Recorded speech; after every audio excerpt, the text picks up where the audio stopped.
On est toujours dans la série d'exercices de transfert de chaleur.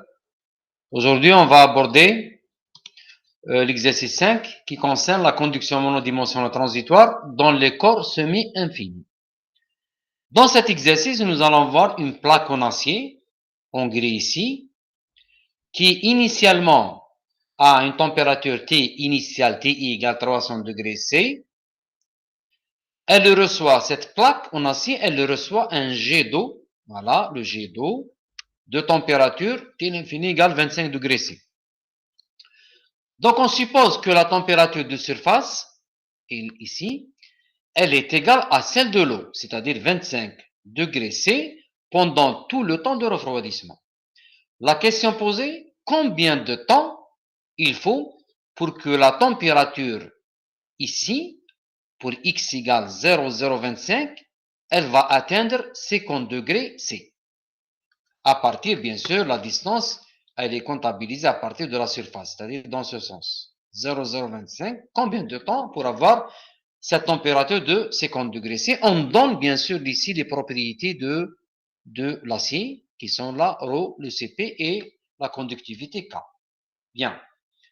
Quelles sont les hypothèses utilisées dans cet exercice? Nous avons une conduction monodimensionnelle suivant X, et cette conduction monodimensionnelle, elle est normale à la surface. Dans ce sens, normale à cette surface, dans le cas, bien sûr, qu'on va voir par la suite, dans le cas des corps semi-infinis.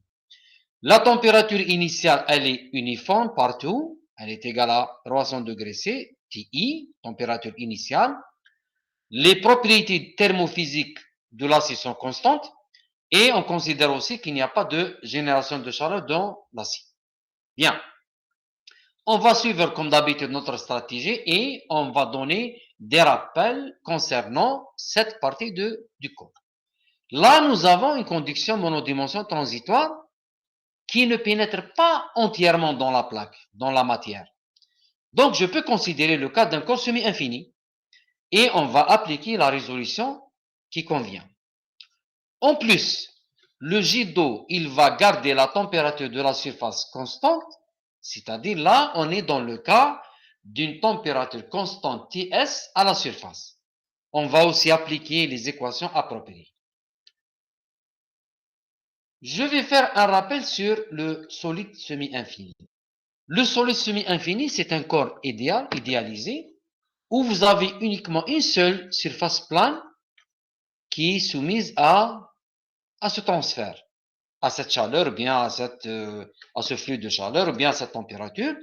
Ce corps, il va s'étendre à l'infini, bien sûr, dans toutes les directions, voilà, dans la direction X, la direction Y et la direction Z. Et la variation de température, elle ne sera que dans la région proche de cette surface, pour une petite distance X. De telle façon qu'au-delà de cette distance, c'est-à-dire si on pénètre à l'intérieur, au fond du corps, la température ne varie pas et elle est égale à la température initiale Ti. Bien. Quand est-ce qu'on a ce cas? Si, pour des faibles périodes de temps, pratiquement tous les corps sont considérés comme des corps semi-infinis, parce que la chaleur, elle n'a pas le temps de pénétrer profondément dans le corps. Par exemple, si vous avez une pièce d'acier de n'importe quelle forme, on peut la traiter comme un solide semi-infini lorsqu'elle est trempée. Par exemple, je vais la tremper rapidement dans un liquide de refroidissement. Ou bien un corps dont la surface est chauffée par une impulsion laser, par exemple, et peut être aussi traité de la même manière, c'est-à-dire un corps semi-infini. Pour chercher la solution de ce corps semi-infini, on va résoudre l'équation qui est là. L'équation qui est là, l'équation simplifiée en tenant compte des hypothèses, l'équation de la conduction, elle est là. Et cette équation, elle est sujette à cette condition initiale, d'accord? À n'importe quel temps, pour t égale à 0, à n'importe quel x, vous avez ti, c'est uniforme, la température dans notre corps. Et elle est aussi sujette aux conditions limites qui sont, pour x égale à 0, vous avez la température de la surface, constante, et pour t, pour un x qui tend vers l'infini, la température, c'est la température initiale, Ti, de notre corps. Bien. Pour résoudre cette équation, on va utiliser un changement de variable. On va intégrer ce qu'on appelle la variation de similitude, la variable de similitude, similarité variable état, qui est la combinaison de x et de t. C'est-à-dire, elle est donnée par cette expression état, c'est une combinaison de x et de t.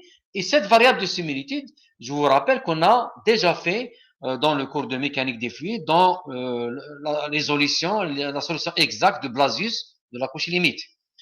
Dans ce cas, on va réexprimer tout, pratiquement tout ça, on va le réexprimer en fonction de la nouvelle variable état et je vais obtenir ce résultat. Donc, je vais la résoudre. Cette résolution, justement, elle dépend de la condition aux limites à la surface. Là, nous avons plusieurs conditions aux limites qu'on va voir une à une. Première condition aux limites, c'est la température sur la surface TS constante. On obtient ce résultat pour la température adimensionnelle et aussi pour ce résultat pour la chaleur, le flux de chaleur. Nous avons aussi la condition d'un flux constant à l'origine, QS égale constant. Nous aurons ce résultat. Pour chaque condition, vous avez un résultat obtenu. C'est-à-dire, il suffit de voir votre cas. Vous êtes dans quelles conditions limites. Vous tirez directement votre équation à partir du livre et vous appliquez. Bien. Un cas particulier justement de ce flux à l'origine, c'est le cas où vous avez une pulsation instantanée d'énergie, ES égale constante, en joules par seconde. Vous aurez ces résultats. Et la troisième condition, c'est le cas de la convection sur la surface. Dans ce cas, bien sûr, vous avez la température adimensionnelle qui est donnée par ce résultat et la chaleur, bien sûr, le flux de chaleur est donné par l'expression de Newton qu'on connaît. Bien. Ce que vous voyez ici, les erreurs, ces fonctions, erreurs fonctions complémentaires, erreurs fonctions, ces fonctions, elles sont ERF, état, erreur fonction, ou bien erreur fonction complémentaire. En fonction de l'argument état, elles sont données par cette expression qu'on connaît, expression mathématique. C'est une fonction mathématique connue. Et ces fonctions, heureusement, elles sont obtenues numériquement et elles sont tabulées. En plus, les expressions que vous voyez ici, on peut aussi les obtenir à partir des abacs. C'est-à-dire, vous avez le choix, soit vous utilisez des abacs, soit vous utilisez carrément directement le calcul de ces équations. Bien. On revient à notre corps. Donc, nous avons un corps semi-infini. Je rappelle, je reviens à l'exercice, à l'énoncé de l'exercice. Vous avez un corps semi-infini. Voilà. Il n'y a pas une variation dans ce sens. Au fond, il n'y a pas une variation au fond. C'est pratiquement l'infini. Donc, la variation est quelque part ici, pour x égale 0,025. En plus, nous avons la condition d'une température constante à la surface. Donc, nous allons appliquer les solutions appropriées. On est là, la température constante à la surface. Déjà, on est sûr qu'on est dans un corps semi-infini. Donc, on va appliquer directement cette relation qui est là. Je vous rappelle que TI égale 300, TS égale 25. Et aussi, j'ai le X qui est égal à 25 mm. Et la température pour ce X justement, c'est 50 degrés. Donc, 50 degrés, voilà. TI, c'est 300. TS, c'est 25. Le rapport, ça va me donner 0,909 qui est égal à l'erreur fonction complémentaire de x sur 2 racine de alpha t. Alpha, c'est la diffusivité thermique. Je cherche le t. Donc, cette fonction, elle est égale à 0,909. Je vais passer, bien sûr, au tableau. Je vais tirer. J'ai la fonction complémentaire qui est égale à 0,909. On est là.